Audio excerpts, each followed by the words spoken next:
আসসালামু আলাইকুম ভিউয়ার। জ্বর হওয়াতে একটা জিনিস উপলব্ধি করলাম যে অনেক ব্যক্তি আছে যারা 5 ওয়াক্ত নামাজ পড়ে, তারা দেখলাম মাঝে মধ্যে কিছু অসুস্থতা বোধ করলে তারা পুরাটাই নামাজ ছেড়ে দেয়। জানি না এটা কোনো হাদিসে আছে কি না আমার জানার মধ্যে, তো তারা কোথাও পাবে না। সামান্য অসুস্থতার জন্য তারা নামাজগুলো ছেড়ে দিচ্ছে।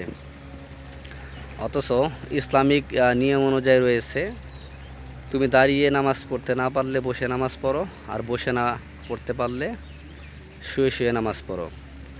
নামাজ তোমাকে পড়তে হবেই। তো অনেকেই অসুস্থতার অজুহাতে নামাজ পড়া ছেড়ে দিচ্ছে।